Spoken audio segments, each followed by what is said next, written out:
Olá, amigas, olá, amigos. Que bom estarmos aqui para mais um estudo de O Livro dos Espíritos. Para você que está chegando agora, seja bem-vindo ao canal. Se você gostar do conteúdo, curta, compartilhe com seus amigos, com seus parentes, para que mais pessoas conheçam a verdade que liberta, para que mais pessoas sintam esperança, consolo, conforto. Nós estamos estudando a parte segunda, que trata do mundo espírita ou o mundo dos espíritos. O capítulo 4, da pluralidade das existências. O nosso tema é parecenças físicas e morais. O próximo tema será ideias inatas. Então, a questão 217, Kardec pergunta à espiritualidade superior: e do caráter físico de suas existências pretéritas, conserva o espírito traços nas suas existências posteriores? E os espíritos respondem: o novo corpo que ele toma nenhuma relação tem com o que foi anteriormente destruído. Entretanto, o espírito se reflete no corpo. Sem dúvida que este é unicamente matéria, porém, nada obstante, se modela pelas capacidades do espírito, que lhe imprime certo cunho, sobretudo ao rosto, pelo que é verdadeiro dizer-se que os olhos são o espelho da alma, isto é, que o semblante do indivíduo lhe reflete de modo particular a alma.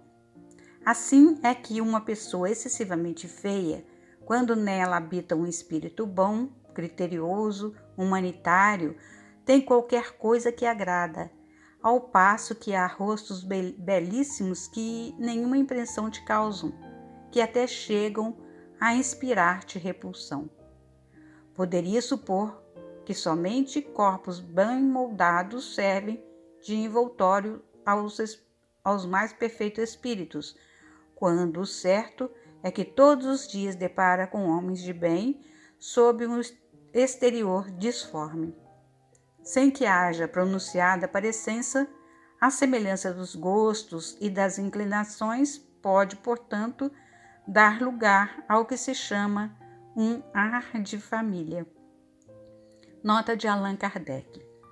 Nenhuma relação essencial guardando o corpo que a alma toma numa encarnação com o de que se revestiu em encarnação anterior, visto que aquele lhe pode vir de procedência muito diversa da deste. Fora absurdo pretender-se que numa série de existências haja uma semelhança que é inteiramente fortuita. Todavia, as qualidades do espírito frequentemente modificam os órgãos que lhe servem para as manifestações e lhe imprimem ao semblante físico e até ao conjunto de suas maneiras um cunho especial.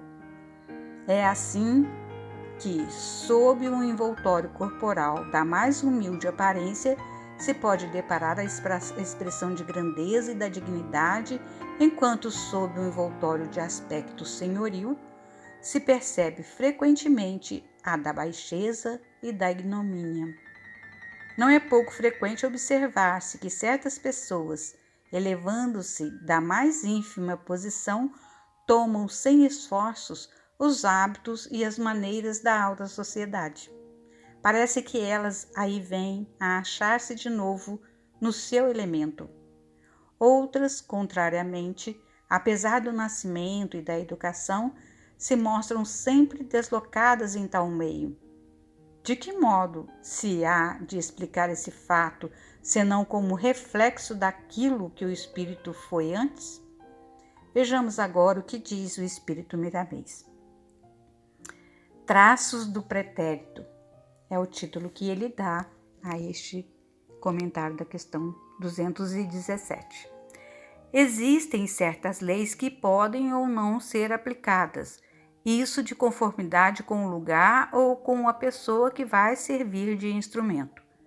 O corpo em formação nada tem a ver com o corpo que o espírito teve em outra vida. No entanto, ele pode apresentar traços profundos pela impressão da mente do reencarnante, se esse tem essa força já desenvolvida na sua estrutura espiritual. Há casos em que o corpo da presente reencarnação de um espírito parece cópia do outro que ele deixou em passadas existências. Aquela que mais agradou-lhe fica mais fortemente impressa na consciência. Esse é o fato. Não que o corpo herde traço de outros corpos por leis que regem a matéria e a informação.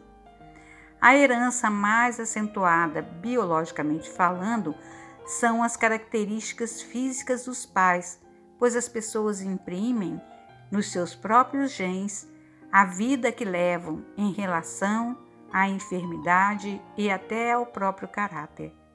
Os filhos, então, nascem predispostos a tais enfermidades. Como os espíritos que se reúnem em famílias estão espiritualmente endividados, mais ou menos no mesmo nível, eles, sem generalizar, podem vir a sofrer as mesmas doenças dos seus ancestrais. Como, entretanto, a misericórdia de Deus pelas mãos de Jesus é muito grande, pode-se livrar de muitas enfermidades que vêm pelos fios das heranças, desde quando se compreenda o que deve ser feito para a devida limpeza kármica. O dever do devedor é pagar. Acontece muitas vezes e por certo, é o que mais acontece que espíritos de baixa vibração aparecem em outros corpos com pouquíssimas mudanças, tanto moral quanto física. Somente o tempo modificar-lhe-á devagarinho, em inúmeras reencarnações, os traços. Quando já compreendemos essas leis, podemos e devemos nos esforçar na nossa própria melhoria espiritual. Analisemos o que somos e passaremos a ser melhores. Observemos nossos pensamentos, analisemos nossa fala, nossa vida e vejamos se ela está em sintonia com Jesus. Procuremos com Jesus os meios mais rápidos de saldar nossas contas, que ficaremos livres com mais rapidez do grilhão da dor, cuja semente nós mesmos plantamos. Não devemos pensar que somente em corpos bem moldados se encontram espíritos de elevação. Pode ser, e quase sempre é, o contrário. Os grandes missionários pedem corpos sem atração física para que eles possam desempenhar melhor a sua missão.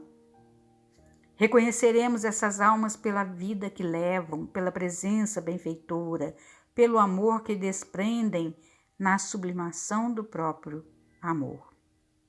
Jesus é o sol espiritual que nos guia a todos. Se queremos melhorar, não nos esqueçamos do Mestre, que ele não nos esquece. Se queremos viver de boas heranças, devemos procurar herdar as qualidades enobrecidas de Jesus. Basta que queiramos, comecemos, que ele ajudar-nos-á na conquista. Convidamos os pais a observarem os seus filhos, notando o que têm para consertar moralmente e trabalharem com amor, pois Deus opera com todos no silêncio da vida. Cada esforço de aprimoramento é semente de luz para todos os corações do grupo familiar. O dever da família humana é trabalhar no sentido de todos por um e um por todos. Façamos qual o sol e a chuva, a água e o ar, que operam constantemente, sem exigências, que a luz nascerá em nós. Que Jesus nos abençoe hoje e sempre.